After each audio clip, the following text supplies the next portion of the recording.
Hello friends, welcome to Milla kitchen and beautification. இன்றைக்கி நம்ம சேனலில் பார்க்க போகிறது சுவையான பொரிச்ச நெத்திலி மீன் குழம்பு தான். ரொம்ப டிஃப்ரெண்ட்டாகவும் சூப்பராகவும் செய்யலாம். வாங்க ஒரு முறை இந்த மாதிரி நெத்திலி மீன் குழம்பு வச்சு பாருங்கள். உங்கள் வீட்டில் இருக்க அனைவருக்குமே பிடிக்கும். வீடியோ வச்சு பண்ணுறதுக்கு முன்னாடி இது வரைக்கும் நம்ம சேனலை சப்ஸ்கிரைப் பண்ணாத நண்பர்களாக தான் சப்ஸ்கிரைப் பண்ணிக்கோங்க. பெல் பட்டனை கிளிக் பண்ணிக்கோங்க. 1 கிலோ அளவுக்கு நெத்திலி மீனை எடுத்து க்ளீன் பண்ணி நல்லா கழுவி எடுத்து வச்சுருக்கோம். இந்த மீனில் வந்து மசாலா சேர்க்கலாம். தனி மிளகாய் தூள் சேர்த்துக்கோங்க.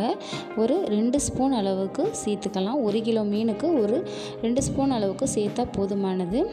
ரொம்ப டேஸ்ட்டாக இருக்கும். இந்த மாதிரி நீங்கள் செஞ்சு பார்த்தீங்கன்னா ஒரு தடவை இந்த மாதிரி செஞ்சு பாருங்கள். அடுத்து கொஞ்சமாக மஞ்சத்தூள் சேர்த்துக்கலாம். ஒரு 1/2 ஸ்பூன் அளவுக்கு சேர்த்துக்கிட்டேன். அடுத்து 1 ஸ்பூன் அளவுக்கு உங்கள் தேவைக்கேற்ப உப்பு சேர்த்துக்கோங்க. நல்லா நம்ம மிக்ஸ் பண்ணி எடுத்துக்கலாம். கைகளால் நல்லா நம்ம மிக்ஸ் பண்ணி விடலாம். மசாலா வந்து எல்லா இடத்துலையும் கோட் ஆகிற மாதிரி கைகளாலேயே மிக்ஸ் பண்ணி விடுங்க, மீன் உடையாத அளவுக்கு. எங்கள் வீட்டில் இருக்கவங்க எல்லாத்துக்குமே இந்த பொரிச்ச மீன் குழம்பு ரொம்ப பிடிக்கும். இதை வீடியோவும் அப்லோட் பண்ணலாம் அப்படின்னு தான் நான் போடுறேன். நீங்களும் இந்த மாதிரி ட்ரை பண்ணி பாருங்கள். குழம்புல அப்படியே மீனை நம்ம போடுறத விட இந்த மாதிரி பொரிச்சு எடுத்து போடும்போது ரொம்ப டேஸ்ட்டாக இருக்கும். ஒரு 1/2 மணி நேரம் அளவு கூட அப்படியே ஊற வச்சுருங்க. அடுத்து நம்ம மசாலாவுக்கு தேவையான பொருட்கள் நம்ம அரைக்கலாம். இப்போ ஒரு மிக்ஸி ஜாரில் நம்ம சின்ன வெங்காயம் சேர்த்துக்கலாம். ஒரு 200 கிராம் அளவுக்கு சேர்த்துக்கோங்க. ரொம்ப டேஸ்ட்டாக இருக்கும் சின்ன வெங்காயம் சேர்த்தா. தக்காளி ஒரு 4-5 பழம் சேர்த்துக்கலாம். நல்லா பழுத்த தக்காளியாக சேர்த்துக்கோங்க. இதை நம்ம மிக்ஸி ஜாரில் அரைச்சி எடுத்துக்கலாம். அடுத்து நம்ம தாளிக்க ஆரம்பிக்கலாம். தாளிக்க சட்டி வச்சிட்டோம். நல்லா காயட்டும். காஞ்சதுக்கப்புறமா நல்லெண்ணெயும் கொஞ்சம் கடலெண்ணெயும் சேர்க்குறேன். 2 எண்ணெயும் மிக்ஸ் பண்ணி சேருங்க. ரொம்ப டேஸ்ட்டாக இருக்கும். வெந்தயம் சேர்த்திக்கலாம். அதுக்கடுத்து பூண்டு வந்து ரொம்ப எந்த ஒரு குழம்பு வச்சாலுமே நீங்கள் பூண்டு சேர்த்துக்கோங்க. கேஸ் டப்பில் எந்த ப்ராப்ளமும் வராது. உடலுக்கு ரொம்ப ஆரோக்கியமானது. அடுத்து சின்ன வெங்காயம் கட் பண்ணி வச்சுருக்கேன். அந்த சின்ன வெங்காயத்தையும் சேர்த்து நல்லா வணக்கிக்கோங்க. சின்ன வெங்காயம் பூண்டு சேர்க்கறனால உடலுக்கு ரொம்ப ஆரோக்கியமானது. பச்சை மிளகாய் 2 சேர்த்துக்கலாம். இதையும் சேர்த்துட்டு நல்லா நம்ம வணக்கிக்கலாம். அடுத்ததாக நம்ம கருவேப்பிலை சேர்த்துக்கலாம். சேர்த்துட்டு இது எல்லாம் சேர்ந்து நல்லா வணங்கட்டும். நல்லா பொன்னிறம் ஆகிற அளவுக்கு நல்லா வணக்கிக்கலாம். ரொம்ப டேஸ்ட்டாக இருக்கும் இந்த குழம்பு. அடுத்து சீரகம் சேர்த்துக்கலாம். இது எல்லாமே சேர்ந்துட்டு நல்லா வணங்கட்டும். அடுத்து கொஞ்சமாக தனி மிளகாய்த்தூள் தாளிக்கிறதுக்கு.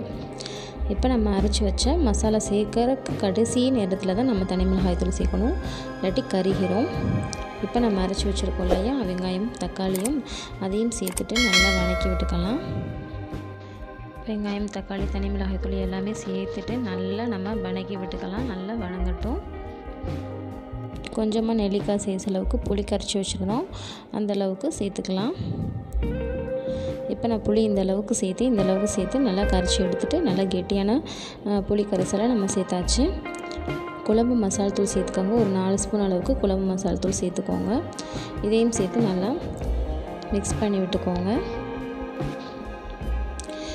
அடுத்து நம்ம மிக்ஸி ஜாரில் லைட்டாக கழுவி அந்த தண்ணியும் சேர்த்துக்கலாம். இது எல்லாம் சேர்ந்து கொதிக்கட்டும். நம்ம தேங்காய் பால் எடுத்து தான் சேர்க்க போகிறோம். அதுக்கு முன்னாடி நம்ம மீனை பொரிச்சு எடுத்துக்கலாம். எண்ணெய் ஊற்றிக்கலாம். எண்ணெய் ஊற்றி நம்ம இந்த மீன்களை நம்ம பொரிச்சு எடுத்துக்கலாம். மசாலா தடவி ஊற வச்சுருந்தோம். இப்போ குழம்புல உப்பு சேர்த்துக்கலாம். குழம்பு ஒரு பக்கம் கொதிக்கட்டும். மீன் ஒரு பக்கம் பொரிச்சு எடுத்து நம்ம சேர்த்துக்கலாம். இப்போது எண்ணெய் நமக்கு நல்லா காஞ்செடுத்து இப்போ ஒவ்வொரு மீன்களாக நம்ம எடுத்து சேர்த்துக்கலாம். அப்பளம் இடிக்கி வச்சுருந்தீங்கன்னா அதில் எடுத்து நீங்கள் சேர்த்துக்கோங்க. ஒவ்வொன்றா சேர்த்துக்கோங்க. நீங்கள் வடைச்சட்டியில் வச்சு பொரிச்சு எடுக்கணுமாலும் எடுக்கலாம். நாங்கள் தோசை சட்டியில் தான் எப்போயும் மேக்ஸிமம் செய்வோம். அந்த மாதிரியே தான் நான் செஞ்சு காமிக்கிறேன். நீங்கள் வடைச்சட்டியில் பொரிச்சு எடுக்கணும்னா டக்குன்னு அந்த மாதிரி கூட நீங்கள் செஞ்சு எடுத்துக்கோங்க. இந்த மாதிரி ஒவ்வொரு மீன்களாக சேர்த்து பொரிச்சு எடுக்கலாம். இப்போது அந்த சட்டையை சுற்றி நான் ஒரு 10-15 மீன் அளவுக்கு வைக்கிறேன். இது வெந்ததுக்கப்புறம் நம்ம திருப்பிக்கலாம். ஒரு அரை வேக்காடு இருக்கும் போதே நம்ம திருப்பிக்கலாம். போதும். ரொம்ப வேகணும் அப்படிங்கிறது அவசியம் இல்லை. நம்ம குழம்புல போட்டு உங்களுக்கு வேகும். இப்போ ஒரு அரை வேக்காடு இருக்கும்போது திருப்பி நம்ம ஒவ்வொரு மீன்களாக நம்ம எடுத்து வச்சுக்கலாம். இப்போது இந்த மாதிரி இந்த வேக்காடு எப்படி இருக்கும் போதே நான் எடுத்துக்கிறேன். ஒரு 3/4 பதம் அரை பதம் இருக்கும் போதே எடுத்து ஒவ்வொரு மீன்களாக எடுத்து பொரிச்ச மீன்களாக எடுத்துக்கலாம். அப்பளம் இடுக்கி இந்த மாதிரி யூஸ் பண்ணி எடுத்துக்கோங்க. இப்போ இந்த மாதிரி மீன்கள் எல்லாம் பொரிச்சு எடுத்தாச்சு. இப்போ நான் தேங்காய் பால், ஒரு தேங்காய் பால் எடுத்து சேர்த்துருக்கேன். தேங்காய் பால் எடுத்து மீன் குழம்பு வச்சு பாருங்கள், ரொம்ப டேஸ்ட்டாக இருக்கும். இப்போ பொரிச்ச மீன்களை ஒவ்வொரு மீனாக வந்து குழம்பு கொதிச்சதுக்கப்புறமா ஒவ்வொரு மீனாக நம்ம போட்டுக்கலாம். இப்போது குழம்பு நல்லா கொதிக்குது. இப்போ ஒவ்வொரு மீன்களாக இந்த மாதிரி சேர்த்துக்கோங்க. இப்போ நல்லா கொதிச்சதுக்கப்புறமா நீங்கள் வந்து அடுப்பை கொஞ்சம் சிம்மில் வச்சுக்கோங்க. ரொம்ப வந்து மீன்கள் உடஞ்சிரும். அதுக்காக நம்ம கொஞ்சம் சிம்மில் வச்சு ஒவ்வொரு மீனாக நம்ம வந்து சேர்த்துக்கலாம். இந்த பொரிச்ச மீன் குழம்பு என் பிள்ளைக்கெல்லாம் ரொம்ப ரொம்ப ஃபேவரெட்டு. உங்கள் குழந்தைங்களுக்கும் பிடிச்சிச்சா அப்படின்னு சொல்லிட்டு என்னோடய கமெண்ட் பாக்ஸில் உங்களோட ஃபீட்பேக் சொல்லுங்கள். உங்கள் வீட்டில் இருக்க எல்லாத்துக்குமே பிடிக்கும். ஒன் டைம் இந்த மாதிரி நீங்கள் செஞ்சு பாருங்கள். இந்த மீன் குழம்பு உங்களுக்கு பிடிச்சிருந்துச்சுன்னா உங்கள் ஃப்ரெண்ட்ஸ்க்கெல்லாம் ஷேர் பண்ணி விடுங்க. நம்ம வீடியோவுக்கு ஒரு லைக் போடுங்க.